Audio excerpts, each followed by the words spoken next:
Wings of the bent sea. The sound came first, always the sound, a deep-throated growl that started somewhere in the belly of the earth and climbed through steel and rivets and into bone, a primal thunder that made the deck plates vibrate and the salt air shimmer with raw mechanical fury. Lieutenant Thomas Keller stood on the rain-slicked flight deck of the USS Essex, one hand gripping the canopy rail of his F4U Corsair, the other pressed flat against the fuselage as if feeling for a heartbeat in the machine. The Pratt & Whitney R2800 double Wasp engine idled with barely restrained violence, 18 cylinders arranged in two perfect rows, each one a fist of combustion punching 2,000 horsepower into a 13-foot Hamilton Standard propeller that looked like it could cut the sky in half. The Corsair crouched on its stalky landing gear like some predatory bird, wings angled downward in that distinctive inverted gull configuration that gave it the silhouette of nothing else in the air, a bent-wing bastard that the Japanese had learned to fear and the Americans had learned to love with the complicated devotion reserved for things that could kill you as easily as save you. It was March of 1945, and the war had become a geometry of distance and death stretching across the vast indifferent Pacific, island chains like scattered bones on a blue table where men fought over coral and volcanic rock with a ferocity that seemed insane until you understood that each speck of land was another stepping stone toward Tokyo, another airfield, another anchorage, another grave. Keller had been flying Corsairs for 8 months, which made him practically ancient in a squadron where the average life expectancy of replacement pilots could be measured in weeks, sometimes days. He had 23 confirmed kills painted in neat Japanese flags below his cockpit, small red suns that represented zeros and Oscars and Bettys reduced to burning fragments scattered across the Philippine Sea. But he tried not to think about them as individual deaths anymore because that way led to sleepless nights and shaking hands and the 1,000-yard stare he saw in mirrors and in the faces of men at breakfast who pushed powdered eggs around their trays without eating. The deck officer was signaling now, running through the final checks with precise movements that looked almost like a dance, and Keller gave him a thumbs up through the canopy before sliding it shut with a metallic slam that sealed him inside his little world of instruments and switches and the intoxicating smell of hydraulic fluid and aviation gas and hot metal. The cockpit was cramped, designed for efficiency rather than comfort, every surface within reach covered with dials and gauges and levers, the artificial horizon that would keep him oriented when cloud and sea became indistinguishable, the manifold pressure gauge that told him how hard he was pushing the engine, the fuel mixture controls that could mean the difference between making it home and swimming with sharks in water so deep the bottom was miles down in permanent darkness. He strapped himself in with practice movements, shoulder harness, and lap belt forming a web that would hold him against the violent G-forces of combat maneuvering, then went through his ritual, left hand on the throttle, right hand on the stick, feet on the rudder pedals, eyes scanning the instruments in the same order every time because routine was sanity and deviation was death. The ship was turning into the wind now, picking up speed, white water boiling along her flanks as the massive carrier worked up to 30 knots, enough combined wind speed across the deck to give the Corsair's massive wings the lift they needed to claw into the air with a full combat load. Keller could feel the ship's motion through his seat, the long slow rise and fall as she met the Pacific swells, and he timed his breathing to match it, an old trick that helped with the adrenaline, the pre-flight jitters that never completely went away no matter how many times you did this. Ahead of him, Lieutenant J.G. Mickey Brennan was already rolling, his Corsair accelerating down the deck with agonizing slowness at first. Then faster, faster, the tail coming up as the propeller bit into the wind, and then that moment of pure faith when the wheels left the wood and the airplane was flying or falling and there was no difference yet, just a few feet of air between life and drowning, before Brennan's Corsair caught itself and climbed away with that distinctive snarl that meant the engine was healthy and the pilot was alive and the mission was underway. The deck officer pointed at Keller, then snapped his flag downward, and Keller released the brakes and shoved the throttle forward into the wire gate, feeling 60 inches of manifold pressure slam him back into his seat as the Corsair leaped forward like it had been kicked. The acceleration was always shocking, a brutal compression of time and space as the deck blurred beneath him and the island superstructure shot past on his right and the bow of the ship rushed toward him with its tiny drop into the void beyond. His eyes flickered between the airspeed indicator climbing through 40 knots, 50, 60, and the rapidly shrinking deck, calculating the geometry of disaster with a part of his brain that never stopped doing the math. Weight of airplane plus fuel plus ammunition divided by wind speed plus forward velocity times lift coefficient equals either flight or a fireball on the water or worse. A deck crash that would kill him and maybe a dozen deck crew and turn the flight deck into a nightmare. Of burning aviation gas and exploding ordnance that could cripple the ship. 70 knots, 80, and he could feel it now, that subtle change in the controls as the wings began to generate lift, the stick going lighter in his hand, and he eased back slightly, just enough to bring the nose up a fraction, letting the airplane tell him when it was ready, And then the bow was right there, and he was out of deck, and the Corsair dropped sickeningly for a heartbeat as it transitioned from surface effect to real flight before the engine hauled him upward, and suddenly there was nothing below but ocean and nothing above but sky, and he was flying. Gear coming up with a hydraulic whine, flaps retracting, power backed off slightly to a cruising climb as he banked left to join on Brennan's wing.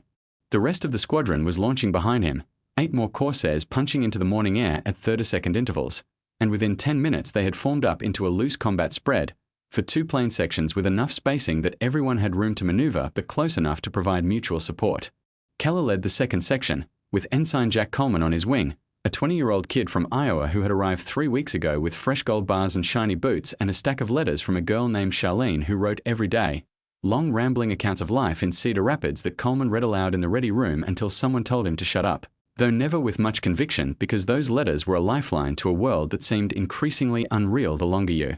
stayed out here.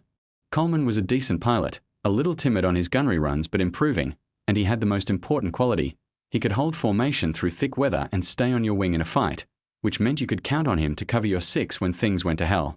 They climbed through scattered cumulus at 8,000 feet, heading northwest toward Okinawa, where the invasion had been grinding forward for 3 days now, Marines and Army infantry fighting for every yard against Japanese defenders who had fortified the island with a density of bunkers and tunnels and artillery positions that turned the rolling landscape into a killing field. The Corsairs were loaded for ground attack today, each wing carrying a 500-pound bomb under the inboard hardpoint and 4 high-velocity aircraft rockets under the outboard rails, plus the 6 Browning M250 caliber machine guns in the wings, 3 per side, loaded with armor-piercing incendiary ammunition that could turn a Zero into confetti or tear through a concrete bunker like it was made of paper. The bombs and rockets made the airplane heavier, less nimble than it would be in pure fighter configuration, but that was the mission today: close air support for the Marines on the ground, hunting Japanese artillery and machine gun positions and troop concentrations, flying low and slow through a sky full of ground fire where a golden BB from some scared Japanese conscript with a rifle could punch through your oil cooler or your cockpit or your skull and end you just as dead as a Zero pilot with 1,000 hours of training. The flight north took 40 minutes, the ocean unreeling beneath them in endless shades of blue and grey, and Keller spent the time scanning the sky in quadrants, eyes never still, because complacency killed more pilots than the Japanese did. The radio crackled periodically with position reports from other flights, the calm professional voices of pilots stating altitudes and headings and fuel states, a running conversation that helped build the mental picture of where everyone was in this vast 3-dimensional battlefield. Somewhere to the east, a flight of Hellcats from the Bunker Hill was providing combat air patrol over the fleet. To the west, Avengers were hitting a Japanese convoy trying to reinforce the garrison on Okinawa. To the north, Corsairs from VMF 312, the checkerboards, were strafing airfields on Kyushu itself, the southernmost home island, where the Japanese still had hundreds of fighters based and ready to throw into the fight. The war had become total now, unrelenting, every carrier in the fleet launching strikes around the clock, hundreds of sorties every day, a sustained application of violence on a scale that would have seemed impossible back in 1942 when they were fighting over Guadalcanal with barely enough airplanes to matter. Okinawa came up on the horizon as a dark smudge against the lighter grey of the sky, and Keller checked his map against the landmarks,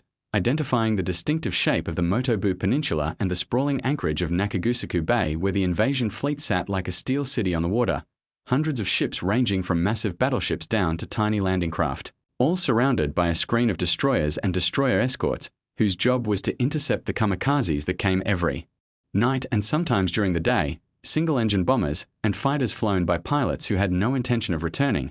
men who had written their final letters and tied on their Hachimaki headbands and climbed into machines loaded with explosives for one last dive into an American ship.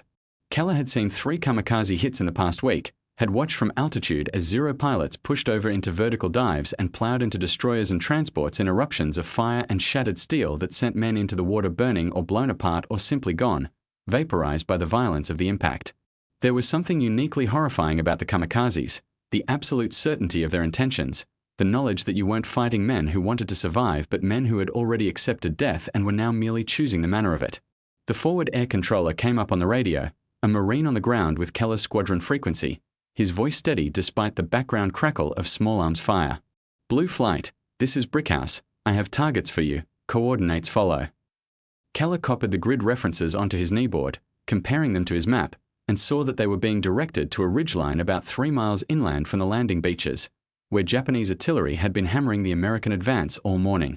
The controller described the target, dug in positions with excellent fields of fire, infantry, and guns protected by overhead cover, approaches mined and covered by interlocking machine gun positions. It was a tough nut, the kind of strongpoint that could hold up a battalion for days and cost dozens of American lives, which was why they were sending in the Corsairs to blow it apart before the infantry tried again. Keller rogered the mission and led his flight over the target area at 6,000 feet, studying the terrain, picking out the ridgeline from the controller's description.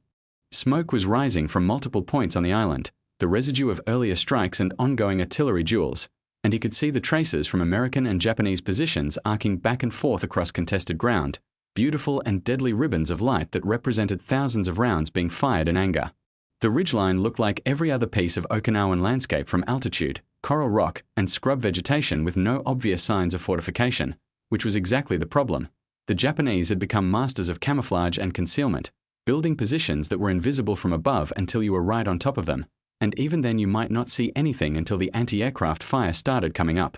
He split the flight into two elements, himself and Coleman on the first gun run, Brennan's section to follow 30 seconds later, then rolled into his attack dive from the north, pulling power back and popping the speed brakes to steepen his descent angle and slow him down to something approaching controllable. The Corsair fell out of the sky like a stooping hawk, the airspeed building rapidly despite the brakes, wind screaming past the canopy as the altimeter unwound in a blur of numbers. At 4,000 feet he could see the ridgeline in detail now, the rocky outcropping with its scraggly vegetation, and at 3,000 feet the anti-aircraft fire started, first a few desultory puffs of black smoke from 25mm guns, then a sudden eruption of tracers stitching up toward him in streams of green and white light that seemed to float lazily upward before accelerating to impossible speed as they got close. He ignored them with an effort of will, focusing on his pipper, the gun sight reticle that showed him where his weapons would impact, walking it across the ridgeline to the coordinates the controller had given him.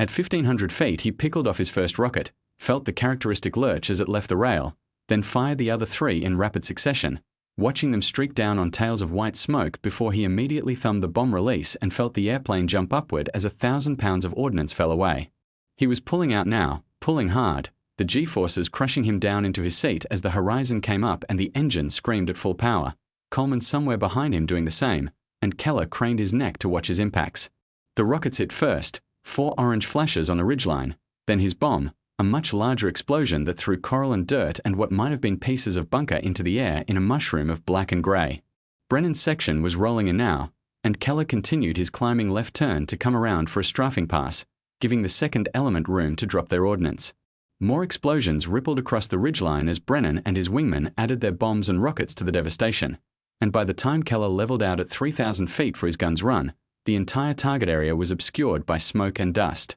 He dove again, shallower this time, lining up his gun sight on the smoke because the Japanese would still be in there, stunned maybe but not dead. Never assume they were dead until someone walked through the position and checked. At 1,000 feet he opened up with all 650s, feeling the characteristic shudder as the guns hammered, 6 streams of tracers converging on his point of aim, each gun firing at 800 rounds per minute, a combined rate of fire that amounted to 80 bullets per second reaching out to tear through earth and steel and flesh. He held the trigger for 3 seconds, maybe 4, walking his fire across the length of the ridgeline, seeing impacts sparking and ricocheting off the coral, before he pulled off and climbed away, ammunition counters showing he still had half his load left. Coleman was right with him, had followed him through the whole run, and they reformed at altitude while Brennan's section made their strafing passes. 8 more runs until all 4 Corsairs had expended their ammunition and the ridgeline was a smoking ruin where nothing could possibly still be alive.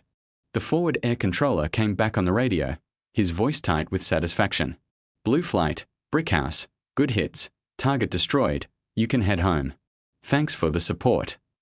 Keller acknowledged and turned the flight back toward the coast, climbing to 10,000 feet for the return trip, but they were only 5 miles offshore when someone called out contacts on the radio, bogies inbound from the north, altitude 12,000, heading for the fleet. The carrier group's fighter director picked it up immediately, vectoring the combat air patrol toward the threat, but Keller could see them now, dark specks against the clouds, too many of them, maybe 20 or 30 aircraft in loose formation, and he knew what they were even before the radio confirmed it. Kamikazes with fighter escort, Zeros, and Zeeks shepherding the bombers and attack planes on their one-way missions. He didn't hesitate, just pushed the throttle forward and started climbing, calling out his intentions on the radio. Blue flight going after bandits, we're engaging. They were low on fuel and completely out of bombs and rockets, but they still had their 50s and that would have to be enough. Coleman stayed on his wing, moving up into a tighter combat formation, and Brennan's section slid into position 100 yards abreast, for Corsairs climbing hard toward a formation that outnumbered them 6-1. But that was the mathematics of this war. You went because men were counting on you, ships full of sailors who would die screaming if those kamikazes got through, and the fact that you might die trying to stop them was simply the price of admission. The closing speed was tremendous, 2 formations racing toward each other at a combined velocity of over 500 miles per hour, the distance collapsing from miles to thousands of yards to hundreds in heartbeats. Keller could see them clearly now, a mixed formation with the bombers in the center and the fighters stacked above and to the sides, and he picked out a 0 on the left edge of the formation, a sleek fighter painted in dark green with white recognition stripes, the pilot visible in his cockpit as a dark shape against lighter sky. 3,000 yards, 2,000, and Keller opened fire, a long burst that started too far out and walked in as the range decreased, traces reaching out like pointing fingers, and he saw his rounds hitting, sparks dancing along the Zero's wing root and fuselage, pieces flying off, the airplane shuddering from the impacts before it rolled left and dove away trailing smoke. Then they were in the middle of the formation and everything dissolved into chaos, aircraft everywhere, friend and enemy so mixed up that you had to check every target twice before shooting, identify by silhouette, by the distinctive shapes that meant life or death. Keller snapped into a hard right turn pursuing a duty dive bomber that was trying to break away toward the fleet,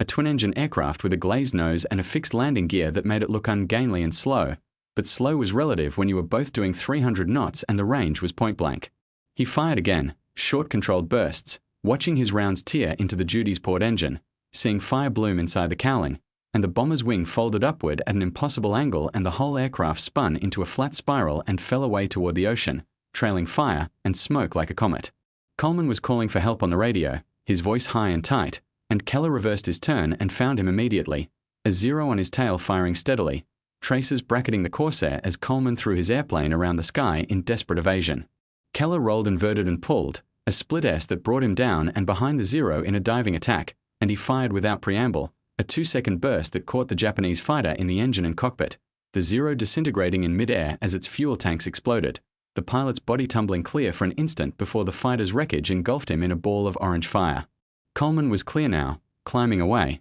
and Keller pulled up to regain altitude, looking around for more threats. The sky was emptying rapidly, aircraft scattered across 20 square miles of ocean and air, some climbing, some diving, some burning, some simply gone.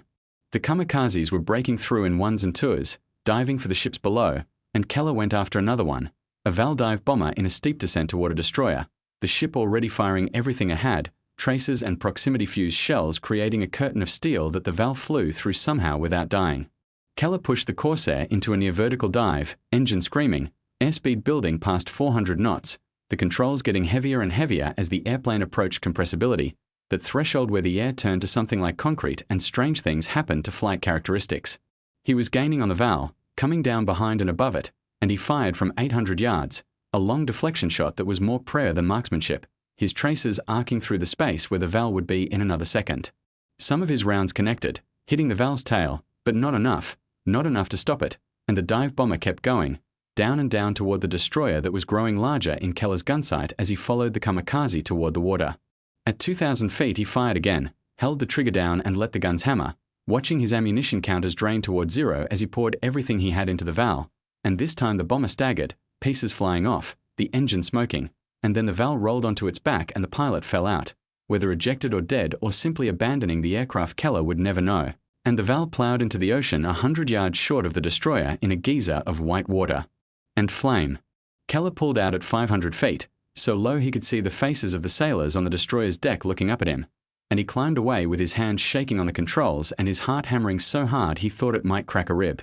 The radio was screaming with voices, damage reports, and calls for help and warnings about more kamikazes inbound, but Keller's fuel gauge was showing red and his ammunition counters were at 0 and there was nothing more he could do here except die uselessly. So he called Coleman and Brennan to join up and they limped back toward the Essex with their engines coughing and their fuel tanks nearly dry, 3 Corsairs out of 4, because somewhere in that fight they had lost Lieutenant J.G.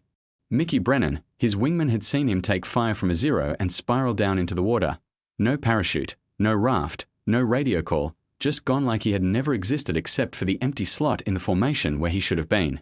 The landing was the worst part, always was after combat, coming back onto the carrier with adrenaline still flooding your system and your hands still shaking and the deck looking impossibly small, a moving postage stamp on a vast grey ocean that you had to hit perfectly or die. Keller flew the pattern mechanically, muscle memory taking over where conscious thought was too slow, calling the ball to the landing signal officer, seeing the Fresnel lens showing him his glide path, a little high, correcting down, power back, speed brakes out, watching his airspeed bleed off to 90 knots, 80, the Corsair wallowing now in the slow flight regime where the stall was waiting to kill you if you lost focus for even a second. The deck was rushing up at him and he chopped the power at the LSO's signal and the Corsair dropped the last few feet and slammed into the deck with a bone-jarring impact, the tailhook catching the number 3 wire with a lurch that threw him forward against his harness hard enough to bruise. Then he was rolling clear, following the deck crew signals to the forward parking area, setting the brakes and shutting down the engine, the propeller windmilling to a stop as the silence rushed in to replace the thunder. He sat in the cockpit for a long moment after the engine quit, just breathing, feeling the tremor in his hands and the cold sweat on his back and the profound exhaustion that came after every mission. A bone-deep weariness that sleep never quite cured. The canopy tech was knocking on the plexiglass, gesturing for him to open up, and Keller complied, sliding the canopy back and being hit by the warm wet air of the Pacific, smelling of salt and oil and the distinctive odor of an aircraft carrier at sea, a combination of aviation gas and cooking food and machinery and too many men living too close together. He unbuckled and climbed down to the deck, his legs unsteady, and the crew chief was there immediately, a grizzled petty officer named Martinez who had been maintaining Corsairs since they first came to the fleet. "How's she running, sir?" Martinez asked, already walking around the airplane, looking for damage, his trained eye spotting things Keller couldn't see. "Good," Keller said. "Had to push her hard, but she didn't complain." He watched Martinez count the holes in the wing, small punctures from machine gun fire, maybe a dozen of them, nothing critical but enough that they would need to be patched before the next flight. "Brennan went in," he added, the words coming out flat and emotionless, stating a fact. Martinez nodded, said nothing, because there was nothing to say. He had been doing this long enough to know that names on airplanes became names on bulkheads became names forgotten, and the best you could do was keep the machines flying and the pilots alive for one more day, one more mission, one more landing. "We'll have her ready for the next go," he said, which was the only promise anyone could make out here. Keller walked across the flight deck toward the island, past the other Corsairs being serviced and rearmed, past the ordnance crews hauling bombs and rockets on carts, past the fuel trucks and the firefighting equipment and all the machinery of naval aviation, a ballet of controlled violence that never stopped, day or night, as long as the war continued. Coleman caught up with him at the hatch, still in his flight gear, his face pale and drawn. "Thanks for getting that zero off me," he said quietly. "I thought I was dead." "You're welcome," Keller replied, and meant it, because saving Coleman meant something even if Brennan was gone, meant that the math had worked out slightly less badly than it might have, though he knew that kind of calculation was corrosive to the soul if you let yourself think about it too much. They descended into the island together, down the ladders and through the passageways to the ready room where the intelligence officer was waiting to debrief them, asking questions about the mission, the ground attack, the air battle, the composition of the enemy force, their tactics, their losses, every detail recorded and analyzed and added to the growing body of knowledge that might, eventually, help end this war. The days blurred together after that, mission after mission, the carrier steaming in endless circles off Okinawa while the battle on the island ground forward with brutal slowness. They flew ground attack missions and combat air patrol, bomber escort, and anti-shipping strikes, sometimes 3 or 4 times a day, landing just long enough to refuel and rearm before launching again into a sky that never seemed to empty of targets. The kamikazes kept coming in waves, dawn, and dusk mostly, when the low sun made them harder to spot, and they shot them down by the dozens but some always got through, hitting destroyers and cruisers and transports, killing sailors in explosions that could be seen from 50 miles away. The squadron lost 2 more pilots in that time, Ensign Patterson, who took flak through his oil cooler during a ground attack mission and tried to stretch his glide back to the carrier but came up short and ditched in the water, never found despite hours of searching, and Lieutenant Willis, who collided with a Zero during a dogfight, both airplanes disintegrating in a mid-air explosion that left nothing but a smear of smoke and falling debris. They got replacement pilots, fresh-faced ensigns and JGS straight from flight training in Florida or Texas, kids who had never seen combat and looked at the veterans with something like or mixed with fear, understanding on some level that they were being given a glimpse of their own probable futures. Keller tried not to learn their names too quickly, tried to maintain some professional distance, but it was impossible. They were all living together in the same ready room, eating the same food, sharing the same fear, and you couldn't help but form connections even when you knew those connections would probably be severed by violence before the month was out. One of the new pilots was a kid from Boston named O'Brien who looked about 16 but claimed to be 21 and flew with a reckless confidence that was either extraordinary skill or a complete lack of understanding about how quickly you could die up there. Keller took him under his wing anyway, gave him tips on how to manage his fuel, how to spot enemy fighters before they spotted you, how to land the Corsair without bouncing or drifting or catching the barrier, all the little bits of knowledge that flight school couldn't teach because they only came from experience. The ground war on Okinawa was particularly savage, worse than anything Keller had seen in the Philippines or at Iwo Jima, the Japanese defenders fighting with a suicidal determination that turned every ridge and village into a miniature fortress that had to be reduced with flamethrowers and demolition charges and airstrikes. The Marines would call in coordinates and Keller would lead his section in to plaster the position with bombs and napalm, the new weapon that turned the landscape into an inferno, gelid gasoline that stuck to everything and burned at temperatures high enough to melt steel. He hated the napalm runs, hated watching the fire blossom across the ground and knowing that men were burning inside those flames, even if they were enemy soldiers, even if they had been trying to kill Americans just minutes before.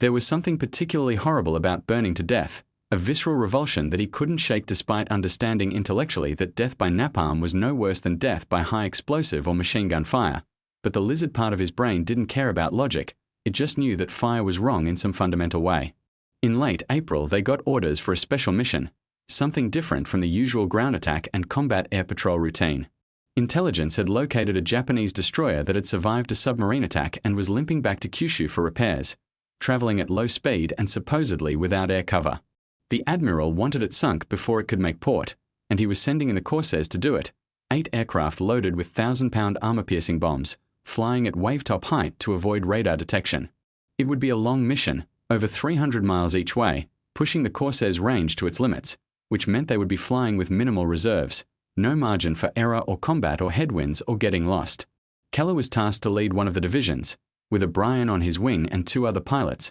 Lieutenant Barnes and Ensign Cruz, forming the second section.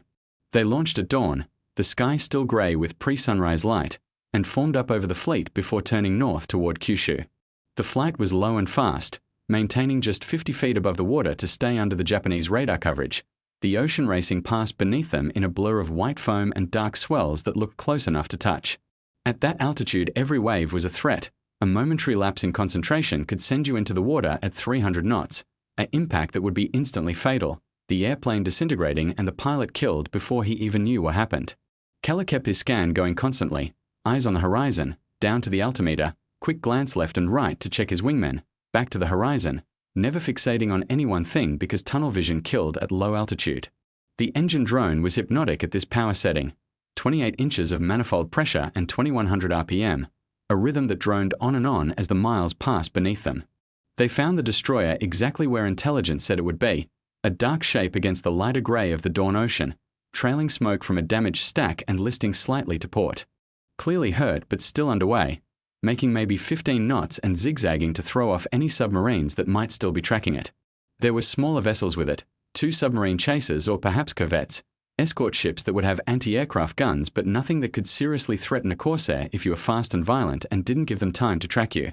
Keller circled wide at 2,000 feet, studying the formation, planning his attack, then rolled in from the east with the rising sun behind him, hoping the glare would blind the Japanese gunners for a few critical seconds. The dive was steep, almost vertical, the airspeed building rapidly past 400 knots, the controls stiff and heavy, the ocean rushing up at him with the destroyer growing larger in his gun sight, and he could see men on the deck now, tiny figures running to battle stations, the anti-aircraft guns starting to traverse upward to track him. At 2,000 feet they opened fire, traces reaching up in glowing streams, and he jinked slightly, just enough to throw off their aim, then steadied on his target, the destroyer's waterline amidships where the armor was thinnest and a bomb might penetrate to the magazines or engineering spaces. At 1,500 feet he released, felt the airplane jump as the bomb fell away, then immediately pulled up and to the right, pulling 7GS that grayed out his vision and crushed him into his seat, the G-suit inflating around his legs and abdomen to keep the blood from pooling away from his brain. He held the turn until he was sure he was clear of the flak,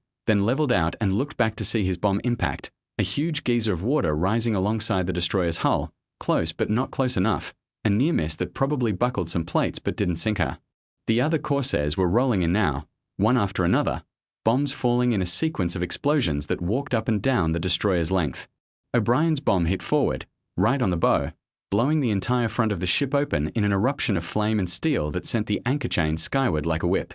Barnes got a direct hit amidships, his 1,000-pounder punching through the deck and exploding inside the ship, the blast lifting the destroyer bodily out of the water for an instant before it crashed back down in a cloud of steam and smoke. Cruiser's bomb missed, but the near miss was so close it cracked the ship's keel, and within seconds the destroyer was settling by the bow, water pouring into the gaping wound in her hull, the list increasing as she began her death roll. The escort vessels were firing frantically now, but the Corsairs were already climbing away to the south. Mission accomplished, the destroyer clearly doomed, her crew abandoning ship and hitting the water in clusters of men and rafts and debris. The flight back seemed to take forever, fuel gauges slowly dropping toward the red as they maintained their low-level cruise, calculating and recalculating range versus consumption, nursing the engines at the most efficient power settings, praying that the headwind wouldn't pick up or they wouldn't have to detour around weather because there was no reserve. They would make it back to the carrier with fumes in the tanks, or they wouldn't make it back at all. Keller kept his section close, checking on them every few minutes, calling for fuel states,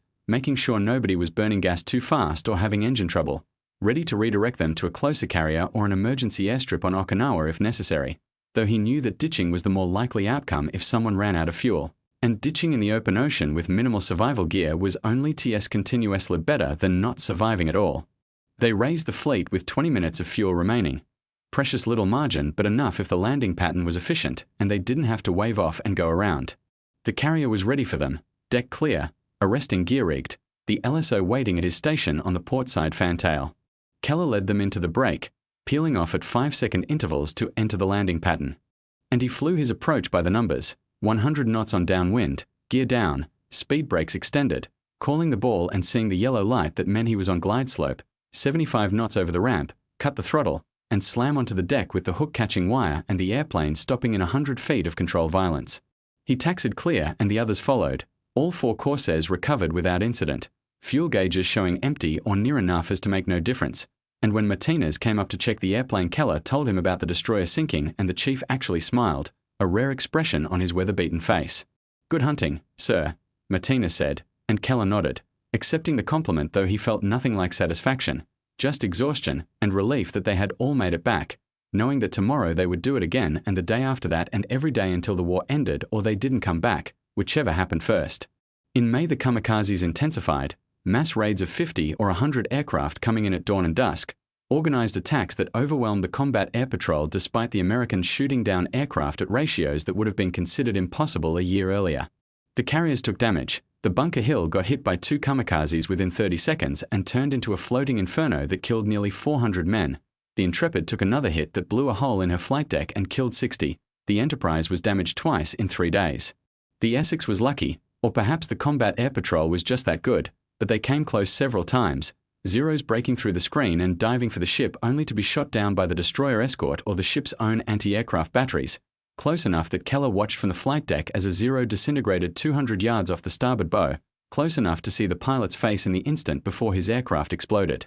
The psychological pressure was immense, cumulative, building day by day until everyone was showing signs of strain, men snapping at each other over trivial things, nerves frayed by too many missions and too little sleep and the constant awareness that death could come at any moment from any direction. The squadron commander, a major named Davidson who had been flying since Guadalcanal, developed a tremor in his hands that he tried to hide but everyone noticed, and one morning he simply didn't show up for the briefing, was found in his bunk staring at the bulkhead, and they shipped him back to Pearl Harbor with what they were calling combat fatigue, though everyone knew it was a breakdown, that even the strongest men had limits and Davidson had reached his. They gave command of the squadron to the executive officer, Captain Pierce, a steady, capable pilot who had maybe 30 kills to his credit and the respect of every man in the squadron, and things stabilized somewhat though the underlying tension never went away. Keller took to writing letters home to his mother in Pennsylvania, long rambling accounts of life on the carrier that mentioned nothing about combat or death or fear, just anecdotes about the food and the weather and the other pilots, cheerful lies that he knew she would see through but appreciate anyway because the alternative was knowing the truth and the truth was too heavy to put into words. He wrote about Coleman's letters from Charlene, making jokes about the kid's devotion to a girl he hadn't seen in 8 months and might never see again. He wrote about Martinez and the ground crew, their dedication to keeping the Corsairs flying despite inadequate parts and brutal working conditions on a deck that was too hot during the day and too cold at night. He wrote about anything except what it felt like to kill someone or watch someone die or live with the knowledge that he had survived through a combination of skill and luck and pure random chance that could reverse at any moment. In early June, they got word that the fighting on Okinawa was winding down, the Japanese defenders finally being compressed into the southern tip of the island where they were being systematically annihilated by overwhelming firepower. But that just meant the kamikazes got worse because the Japanese knew what was coming next, knew that Okinawa was the last stepping stone before the invasion of Japan itself, and they were throwing everything they had at the American fleet in a desperate attempt to make the cost so high that the Americans would negotiate rather than invade. Intelligence estimates said the Japanese had thousands of aircraft hidden on airfields throughout Kyushu and Honshu, ready to be expended in kamikaze attacks, enough to potentially cripple the invasion fleet if they all came at once. The prospect was terrifying, the idea of wave after wave of kamikazes coming in for days or weeks, and Keller found himself thinking about it in the small hours of the morning when he couldn't sleep, running the numbers, calculating survival probabilities, coming up with answers that were not encouraging. They launched a major strike in mid-June, every carrier in the task force sending up their full complement of aircraft to hit the Japanese airfields on Kyushu, to destroy as many of those kamikaze aircraft as possible before they could be used against the fleet. It was a maximum effort mission, 80 Corsairs and Hellcats and 60 dive bombers and torpedo planes, the largest single strike the Pacific Fleet had mounted since the raids on Japan itself back in February. Keller led a division of 4 Corsairs on fighter sweep, their job to clear the skies over the target and keep the Japanese fighters busy while the bombers did their work. They crossed the coast at 20,000 feet, high enough to see the curvature of the Earth, the Japanese home island spread out below like a map, green and mountainous and dotted with villages and cities and the distinctive rectangular shapes of airfields. The radio was alive with chatter, dozens of voices calling out targets and threats and damage reports, and Keller could see the strike aircraft below him diving on the airfields, bombs falling in long strings, explosions rippling across the runways and taxiways and revetments where Japanese aircraft were parked, hopefully destroying enough of them to matter. Then the Japanese fighters came up, dozens of them, climbing hard to intercept the strike, and Keller rolled his division over and dove to meet them, trading altitude for speed, the engine howling as the Corsair accelerated past 400 knots. The closing rate was absurd, 2 formations rushing toward each other at a combined speed of over 700 miles per hour, and then they merged and everything dissolved into a swirling dogfight that spread across 30,000 feet of vertical airspace and 50 miles of horizontal distance. Keller got on the tail of a Tojo, a new Japanese fighter he hadn't seen before, sleeker than a Zero and faster, but not faster than a Corsair in a dive, and he closed to 200 yards before opening fire, his tracers walking up the Tojo's fuselage before the Japanese fighter exploded, fuel and ammunition cooking off in a chain reaction that turned the aircraft into debris. He pulled up and immediately had to reverse into a defensive turn as tracers flashed past his canopy, a Zero on his tail, and he pulled into a climbing spiral that the Zero couldn't match, the Japanese fighter falling away as Keller's more powerful engine hauled him upward into thinner air where the Zero's performance degraded. He rolled over at the top and came back down on another target, a Zero attacking O'Brien, and he fired a deflection shot that clipped the Zero's wing and sent it tumbling out of control, the Japanese pilot struggling to bail out as his aircraft spun toward the ground. The fight went on for 20 minutes, maybe 30, time became meaningless in the adrenaline-soaked chaos of air combat, until suddenly the Japanese broke off and fled and the sky was empty except for American aircraft reforming into their divisions and heading back toward the coast. They had lost 6 aircraft, 3 Corsairs and 3 Hellcats, shot down in the dogfight or by anti-aircraft fire over the targets, 6 pilots dead or missing, but the strike had been successful. Intelligence later estimated they had destroyed over 100 Japanese aircraft on the ground and damaged twice that many. A significant dent in the kamikaze threat, though far from eliminating it. Keller led his division back to the carrier feeling nothing, no elation or satisfaction or even relief, just the hollow exhaustion that came after every mission, the emotional flatness that he had come to recognize as a defense mechanism, his psyche shutting down the parts of himself that could be damaged by repeated exposure to violence and death. O'Brien had taken some hits during the dogfight, nothing critical but enough that his hydraulics were leaking and his landing gear might not extend properly, and Keller talked him through the emergency procedures over the radio as they flew back to the fleet, keeping his voice calm and steady, running through the backup systems and manual extension procedures, making sure the kid understood what he needed to do. When they got back to the carrier, O'Brien tried the normal extension first and got nothing, then went to the backup system and managed to get the mains down and locked, but the nose gear remained stuck in its well, which meant he was going to have to belly land on the deck, a dangerous evolution that could end in fire if the propeller struck the deck and threw sparks into leaking fuel. The air boss cleared everyone else to land first, getting them out of the pattern, then brought O'Brien in alone with fire crews standing by on the deck. Keller watched from the island, heart in his throat, as O'Brien made his approach, flying the Corsair with precision despite his damaged hydraulics, easing over the ramp at minimum speed, touching down on the main gear and holding the nose up as long as possible before it dropped with a shower of sparks as the propeller hit the deck and bent, the Corsair skidding to a halt in a cloud of smoke and screaming metal. But there was no fire. O'Brien was out of the cockpit before the airplane had fully stopped, jumping down to the deck and running clear, and the fire crews were there immediately to foam down the engine and make sure nothing ignited.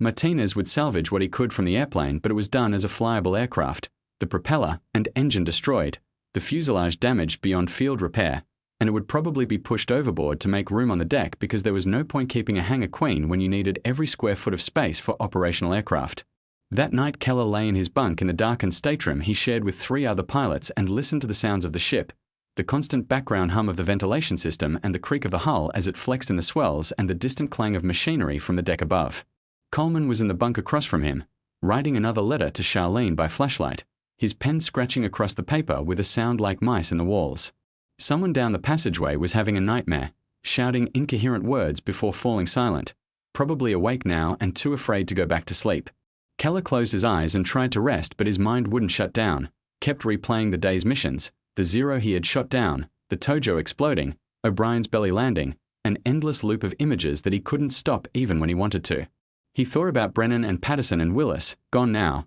their bunks occupied by new pilots who didn't know their names, their belongings packed up and sent home to families who would grieve and eventually move on because that was what people did. They survived and adapted and forgot, not completely but enough to keep living. He thought about his own mortality, the mathematical certainty that flying combat missions every day would eventually catch up with him, that luck ran out and skill only went so far and sooner or later he would make a mistake or get unlucky or just be in the wrong place at the wrong time, and then he would be the one in a box going home or the one who never came home at all, listed as missing and presumed dead, his body feeding the fish somewhere in the vast Pacific. The thought didn't terrify him as much as it probably should have. He had made his peace with it months ago, but it saddened him, the idea of all the things he would never do,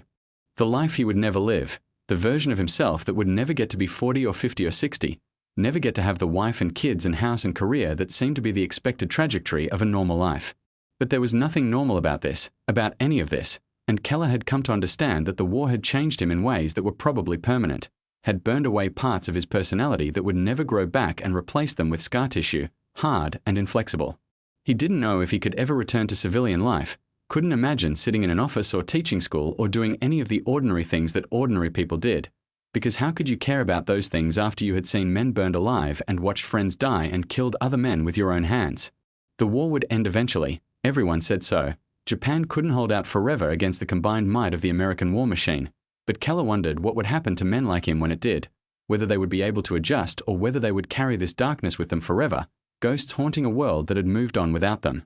He must have eventually fallen asleep because he was awakened by the blare of general quarters, the alarm that meant incoming aircraft, possible kamikaze attack, all hands to battle stations. He was up and moving before he was fully conscious, pulling on his flight suit and boots, grabbing his gear, running through the passageways toward his ready room where the rest of the squadron was assembling. The captain's voice came over the PA system, calm but urgent. Large formation of bogies inbound from the north. All fighters launch immediately. This is not a drill.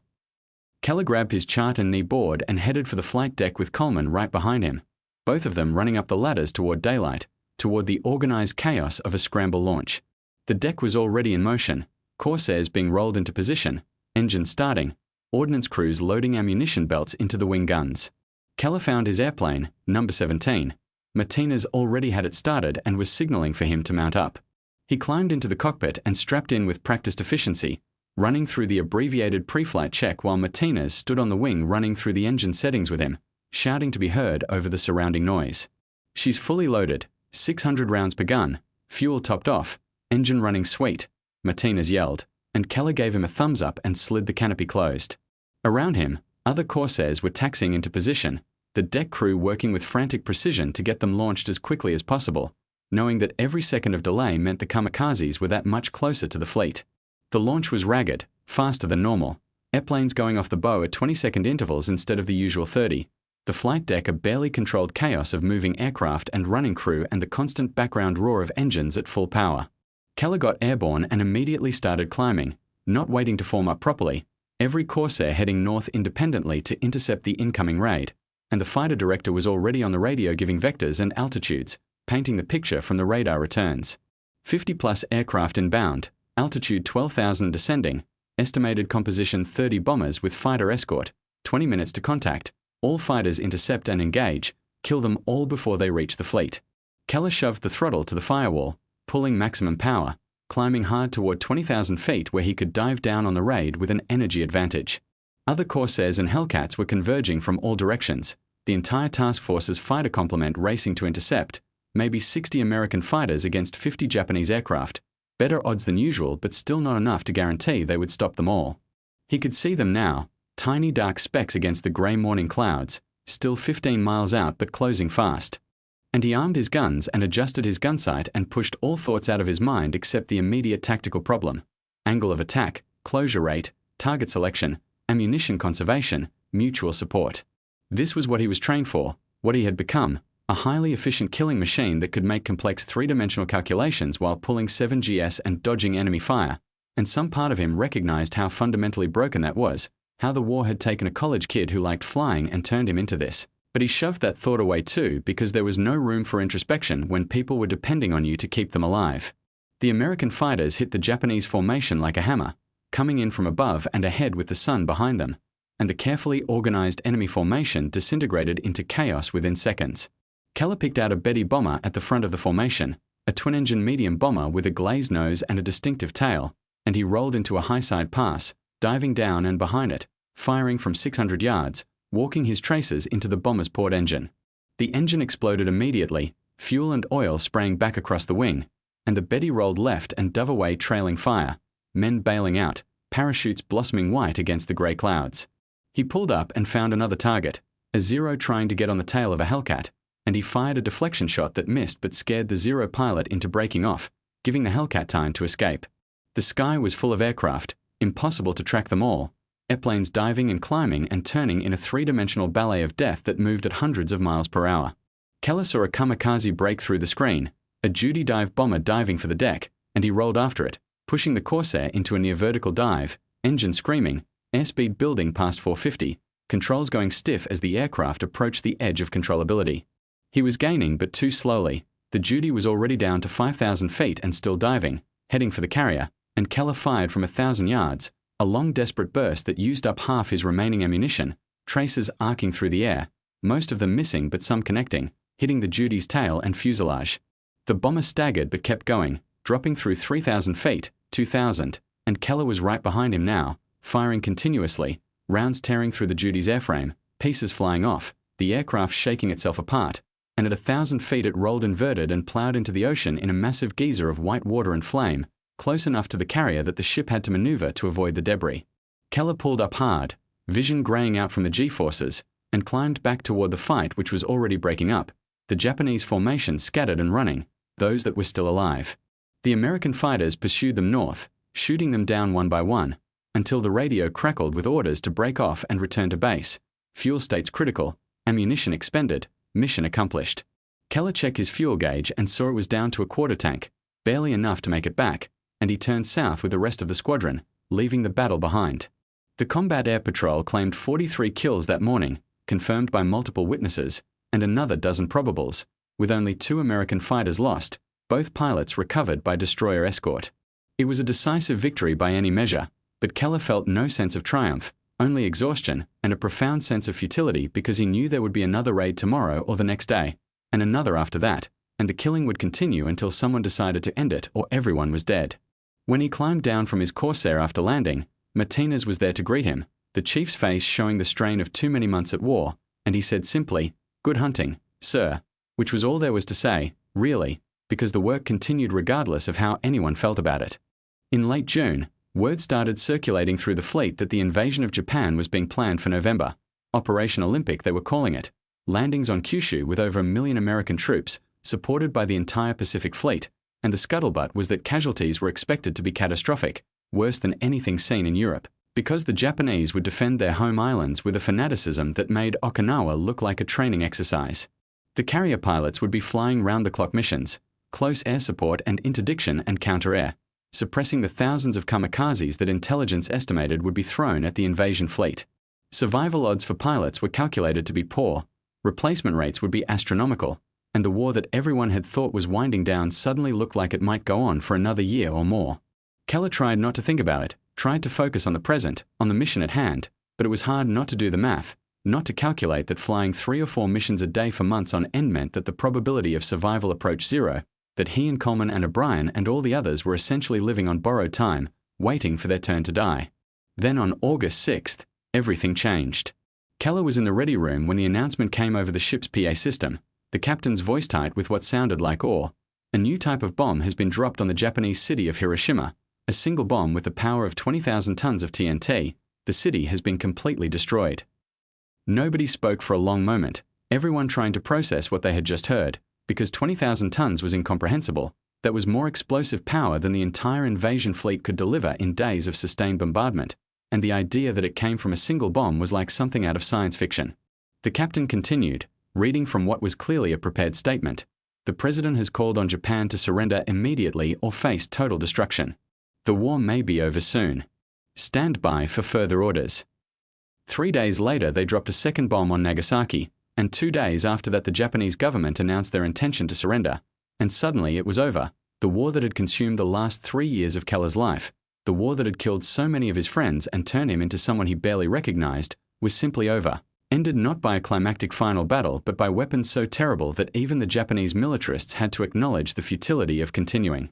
The official surrender ceremony was held on the deck of the battleship Missouri in Tokyo Bay on September 2, 1945, and Keller watched from the flight deck of the Essex as a formation of over 400 carrier aircraft flew overhead in a massive display of American airpower, a final statement to the Japanese and to the world that this was what defeat looked like, that this was the price of starting a war with the United States. In the days and weeks that followed, as the fleet prepared to return home, Keller found himself struggling to adjust a piece, if you could call it that, to the idea that he wouldn't be flying combat missions tomorrow or the next day, that the constant background threat of death had been lifted, that he might actually survive to see his 35th birthday. It felt strange and unreal, like waking from a long nightmare only to find that parts of the nightmare had followed him into waking life, memories and reflexes and fears that didn't go away just because the shooting had stopped. He wrote his mother a long letter telling her he was coming home, that he had survived, that he would be in Pennsylvania by Christmas, but he didn't know how to explain what the war had done to him, how to describe the things he had seen and done,